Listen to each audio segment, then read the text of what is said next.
I swear it wasn't supposed to happen. 1 second I was shoving him against the glass wall in a fit of rage, and the next my lips were pressed against his, tasting the dangerous fire I swore I would never touch. The worst part? He kissed me back. His name is Adrian Cole, the man I've despised for 3 years, the rival who turned every boardroom into a battlefield and every deal into a war zone. And yet, here I was, my chest heaving, my lips still burning from the accidental brush that felt far too intentional. I didn't plan on giving him a weakness to exploit, but the second his mouth lingered on mine, I knew I had handed him a weapon. Adrian Cole never lost. Not in business, not in charm, not in anything, and now he had something more devastating than a signed contract. Me. Didn't expect that, did you? His smirk was sharp enough to slice through my defenses. His eyes dark with a mixture of amusement and something far more dangerous desire. I wanted to slap that smug grin off his face. I wanted to scream at him for ruining everything. But my voice betrayed me, caught somewhere between fury and something I didn't dare name. Don't flatter yourself, I hissed, stepping back. But my body betrayed me too, trembling in a way that had nothing to do with anger. Because deep down, beneath the rivalry, beneath the long nights of hating his guts across negotiation tables and press conferences, something in me had always burned for him. And now it was out in the open. The truth? I had no idea how to bury it again. 3 years earlier, when I first walked into the cutthroat world of corporate real estate in Manhattan, Adrian was already the golden boy. He was untouchable, ruthless, the kind of man who didn't just win annihilated. Every deal I set my eyes on, he was there first, a shark circling blood in the water. Our rivalry wasn't just professional. It was personal. He mocked me in interviews, undermined me in meetings, and smiled that infuriatingly perfect smile whenever he stole a contract from under my nose. But here's the thing no one knew. I didn't just hate him. I noticed him. The way his tie was always perfectly knotted. The way his voice dripped like velvet even when he was tearing me apart in front of an audience. The way his gaze lingered a fraction too long when we stood too close. I buried it all under the fire of competition. Until tonight. Until that kiss. You can deny it all you want, Adrian said, straightening his suit jacket as though nothing earth-shattering had just happened. But your lips don't lie. I felt my face flush, heat crawling up my neck. You're insane if you think this means anything. Oh, it means everything. He stepped closer, and my back hit the glass again. And I intend to prove it to you. My heart betrayed me with a violent thud. He was too close, too confident, too damn certain of himself. The city lights from below painted his jawline in silver, his breath warm against my cheek.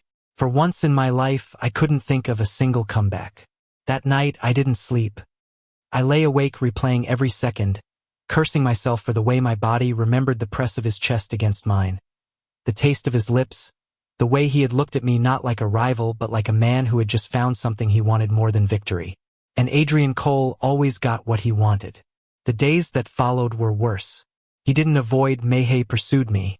At meetings, his eyes burned holes into me. At events, he made excuses to stand closer than necessary. And then there were the messages. Cryptic, teasing, sometimes maddeningly suggestive. Still pretending it didn't happen? One text read late at night. Or should I remind you again? I hated him. I hated that he had me cornered, that he had discovered the one thing I couldn't fight my way out of. Because the truth? I wanted him too. 2 weeks later, the inevitable happened. It was another gala, another night of masks and expensive champagne, another room filled with people who saw me and Adrian only as rivals circling the same prize. But in the garden, under the golden glow of fairy lights, he cornered me again. You can't keep running forever, he murmured, his voice low and dangerous. You think I don't see the way you look at me? I don't, I began. But the words died when his fingers brushed against mine, sending a jolt straight through me. Yes, you do. His tone was velvet, certain, unshakable. You hate me, but you want me. Admit it. The air between us crackled, my lungs fighting for breath. I could have walked away. I should have walked away. But instead, I whispered the one word that sealed my fate. Yes. And then he kissed me. This time it wasn't an accident. This time it was deliberate, hungry, the kind of kiss that burned every bridge I had carefully built between hate and desire. And God help me, I kissed him back. That was how it started the war I never expected to fight. Not over contracts or clients, but over the walls around my own heart. Because Adrian wasn't content with stolen kisses in shadows. He wanted everything. My trust, my love, my surrender. And for the first time I was terrified not of losing to him, but of what would happen if I let him win. The kiss haunted me like a scar I couldn't erase. Every deal, every meeting, every conversation felt charged with an undercurrent neither of us could ignore. And Adrian knew it. He thrived on it. What terrified me most wasn't just that he had kissed me again in that glowing guard knit, was the way I had melted into it. The way my hands had clutched his jacket, the way I had leaned forward instead of pushing him away. And now, he acted as though he owned that piece of me. The next morning, I walked into a conference room for a multimillion-dollar contract negotiation, determined to shove the memory of his lips into some locked corner of my mind. But of course, there he was sitting at the table like a king on his throne, dark suit immaculate, eyes already locked on me with that insufferable half-smile. "Good morning, partner," he drawled. I grit my teeth. "We're not partners." "Oh, but we could be." His smirk deepened as he leaned back, folding his arms. In more ways than one. The room was filled with executives, all oblivious to the storm raging between us. I sat down opposite him, my pulse hammering as I forced my face into stone. "Focus on the contract, Cole." "Oh, I am," he said smoothly. "Though, I must admit, my attention is divided." His eyes flicked to my lips for just a heartbeat, and I nearly lost my composure. The negotiation began, and as always, it was war. Every time I pushed, he countered. Every time I tried to gain ground, he swept it out from under me with lethal precision. It was infuriating how good he was, how much I hated admiring the sharpness of his mind even as he used it against me. But this time something was different. For years, our rivalry had been about dominance, about proving who was smarter, faster, more ruthless. Now it was layered with something else, something far more dangerous. Every glance across the table felt like a secret. Every pause in his speech carried an unspoken challenge. Admit what we both know. By the end of the meeting, I was exhausted. Not from the contract battle, but from holding myself together under his gaze. As the others filed out, Adrian lingered, pretending to shuffle papers. I tried to escape, but his hand shot out, catching my wrist. "Still pretending?" he murmured, low enough that only I could hear. I yanked my hand free. "Let me go." His lips curved into a smile that made my knees weak. "One day you'll beg me not to." That night, I tried to drown him out with whiskey at my apartment, but it didn't work. His voice followed me. His smirk burned into my brain. His touch lingered like a brand. Why him? Why now? Why did it have to be the man I hated most? I thought maybe if I ignored him long enough, he'd grow bored. But Adrian Cole was not a man who gave up. If anything, my resistance only fed him. 3 days later, he appeared at my office unannounced. "Security should really do better," I snapped as he strolled in, perfectly at ease. "Please," he scoffed, shutting the door behind him. "You wanted me here." "The hell I did. Your eyes say otherwise." I stood from behind my desk, fury bubbling up. "Listen, Cole. Whatever happened between you was a mistake. It doesn't mean anything." He moved closer, his gaze unrelenting. "A mistake? Tell me. Did it feel like a mistake when you kissed me back?" My throat closed. I wanted to scream at him, to throw him out, to do anything but admit what he was right about. "Get out," I whispered instead. But he didn't. He stepped right into my space, so close I could feel the heat radiating from his body. "I will," he said softly. "But not before I tell you this. I'm not going anywhere. You can fight me in the boardroom all you want. But here," his hand hovered near my chest, not quite touching. "Here, you've already lost." Then he left, leaving me shaking and furious and, worst of all, aching. The days that followed blurred into a dangerous rhythm. We clashed in public, fire and ice, while behind closed doors the tension simmered hotter and hotter. One evening, after yet another brutal meeting where he had outmaneuvered me by a hair, I found myself cornered in the elevator with him. The doors closed. Silence pressed down. My pulse raced. "You hate losing to me, don't you?" he said finally. "I don't lose to you," I snapped, though we both knew I had. His smile was slow, deliberate. "Not always." He leaned in, his breath brushing my ear. "But in this game you already have." I turned to face him, fire in my chest. "This isn't a game." His eyes locked on mine, dark and intense. "Oh, it's the only game worth playing." And then he kissed me again. This kiss was different, desperate, fierce. It wasn't about teasing or proving a point, it was about claiming. About pouring years of rivalry and repressed desire into one impossible moment. And I let him. God help me, I let him. My hands fisted in his jacket, pulling him closer. His fingers tangled in my hair, tilting my head as his mouth moved over mine with raw hunger. The elevator might as well have disappeared. The world narrowed to just him, his taste, his touch, his impossible presence. When the doors finally dinged open, we pulled apart, breathless. A janitor walked by, giving us a startled look. I flushed scarlet, but Adrian only smirked, straightening his tie like nothing had happened.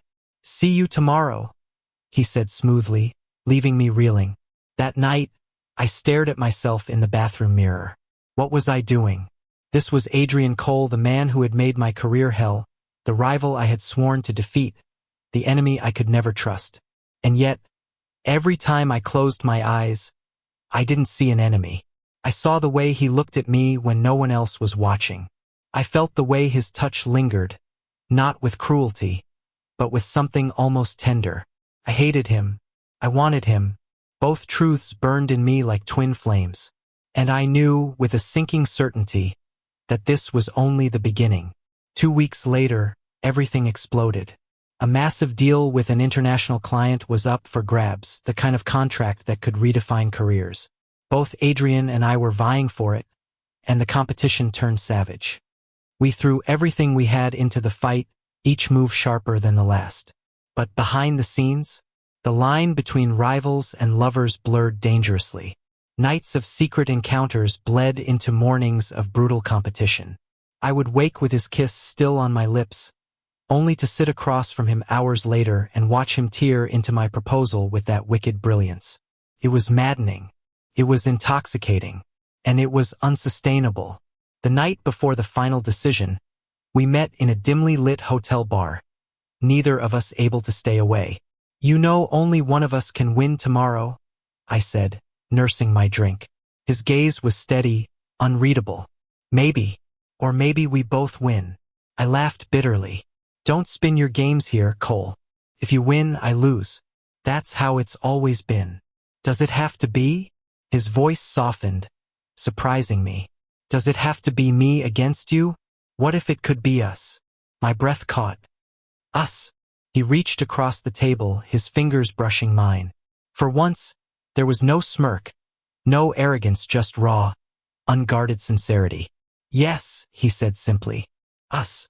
I pulled my hand back, fear and longing warring inside me. "You're asking me to trust you, after everything."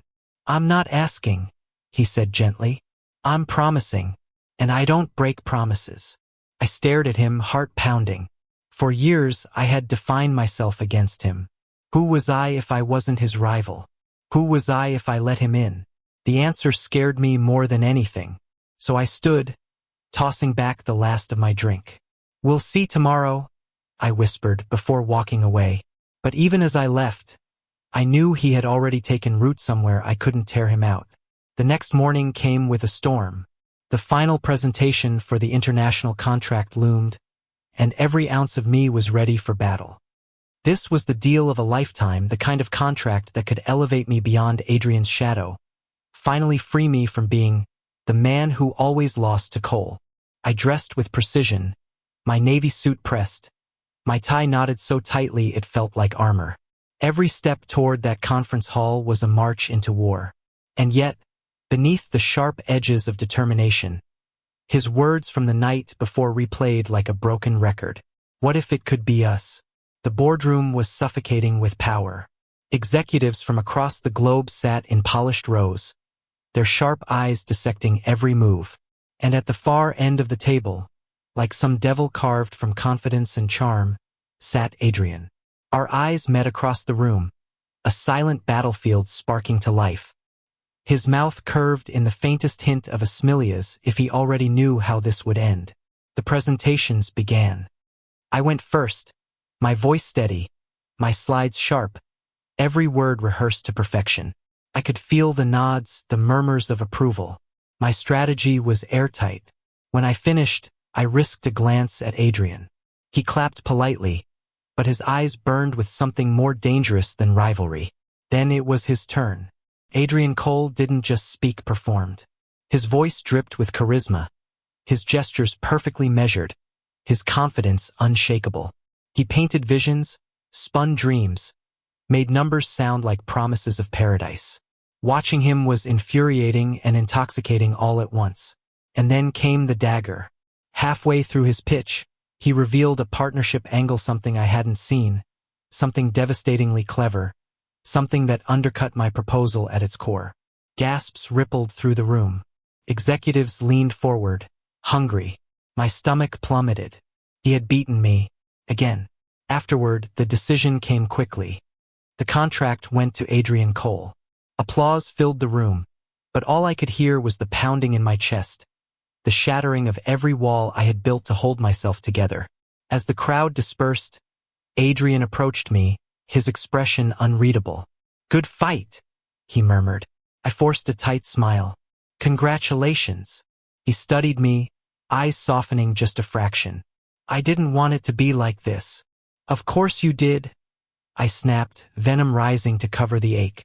"You wanted to win. You always do." He stepped closer, lowering his voice. "I wanted us to win.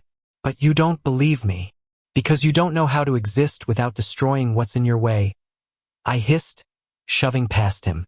This time I didn't look back. The following weeks were brutal. My loss was splashed across headlines, whispered in boardrooms, dissected by analysts. My career wasn't over, but it had taken a heavy blow. And Adrian, he reached out, texts, calls, even showing up at my door, but I ignored him all. He might have wanted me, but he had chosen victory. And that was the one line I couldn't forgive. One night, nearly a month later, I found myself alone in my apartment, staring at the city lights with a glass of whiskey. The ache hadn't dulled. If anything, it had grown sharper. Because the truth I couldn't escape was this. I didn't just want to beat Adrian Cole. I wanted him, and that terrified me more than any loss ever could. A knock shattered the silence. I froze. I knew who it was before I opened the door. Adrian stood there, rain clinging to his hair, his suit damp, his eyes burning with something raw. "Stop shutting me out," he said, voice rough.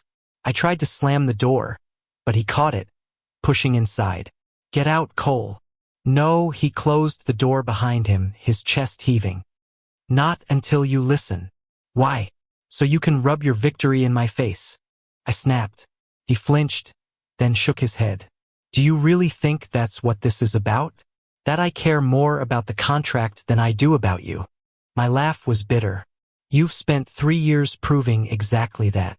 And you've spent 3 years refusing to see the truth."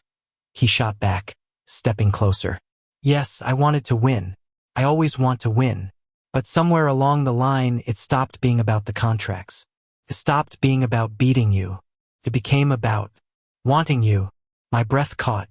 He took another step, close enough now that I could see the exhaustion in his eyes. "I'm not asking you to forgive me for being ruthless.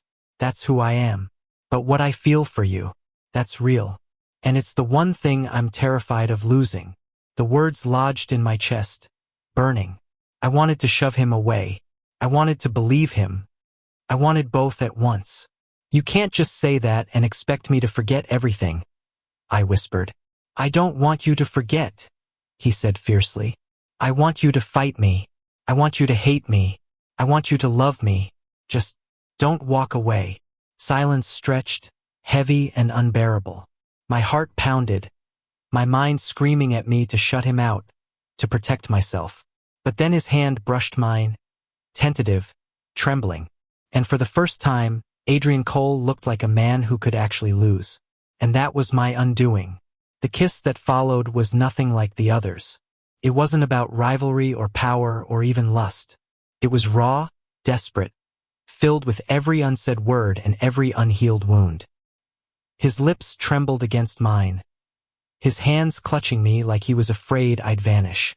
I kissed him back, tears stinging my eyes, because in that moment, I realized I had already forgiven him not for winning, but for being who he was. For being the only man who could set my soul on fire even as he broke it. When we pulled apart, his forehead rested against mine, our breaths tangled. "This doesn't mean it's easy," I whispered. "I don't want easy," he murmured. "I want you." And for the first time, I believed him. The weeks that followed were a fragile truce. We didn't announce anything, didn't make grand declarations. But slowly, quietly, we began to shift from enemies to something else. He still drove me insane in meetings. I still pushed him harder than anyone else ever could. But behind closed doors, we were different. We were vulnerable. He made me coffee in the mornings when he stayed over. I teased him about his obsessive neatness. He learned how to listen when I ranted about the industry. I learned how to see past the armor he wore in public. It wasn't perfect, but it was real. And yet, the world wasn't kind. Rumors began to swirl, whispers of our closeness, questions about our rivalry turning into something more.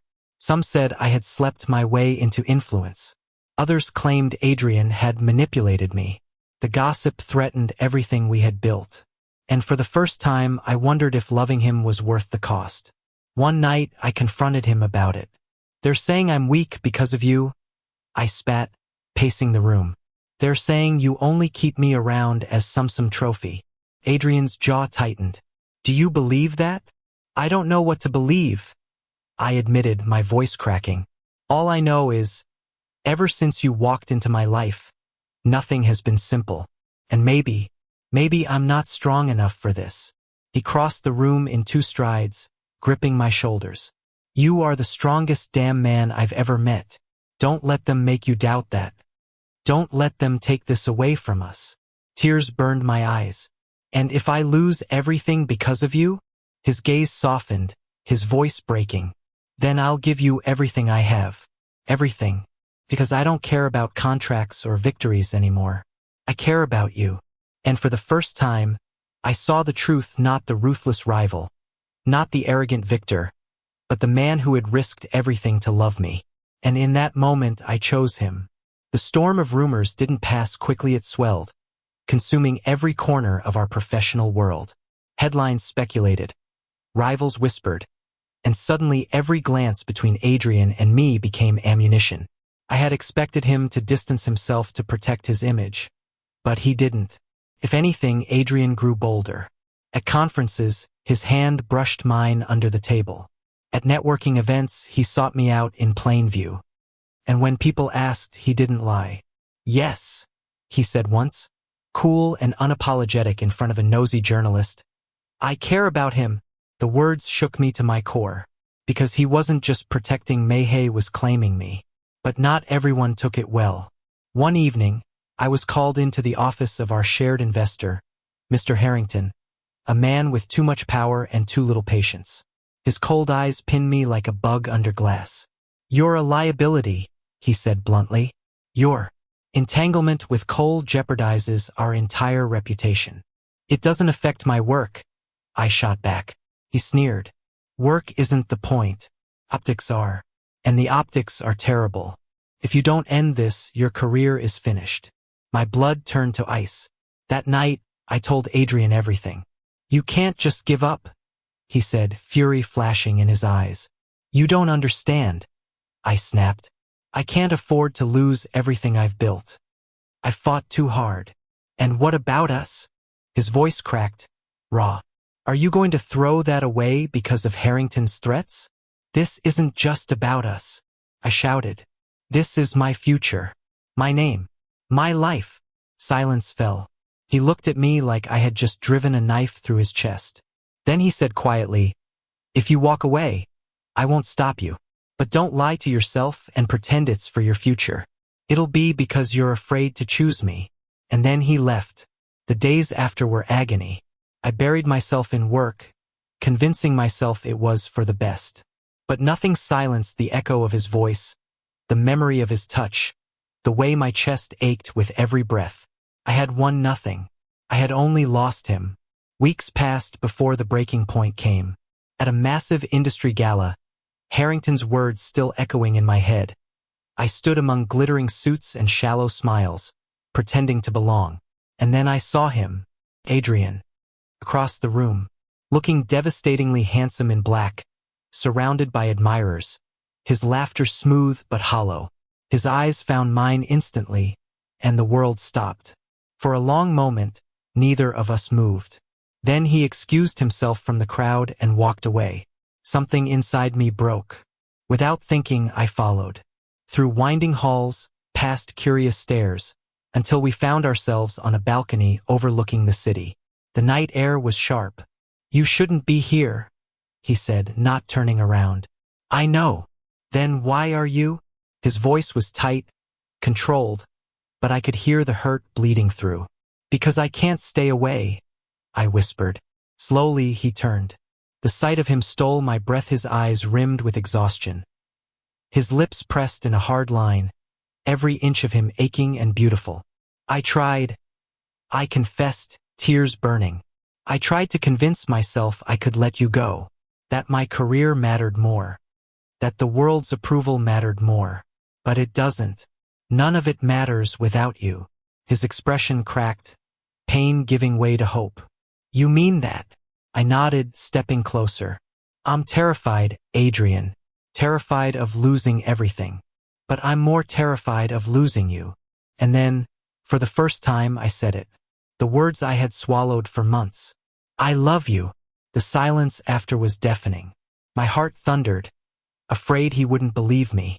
But then he crossed the distance in a single stride and kissed me hard, fierce, unstoppable.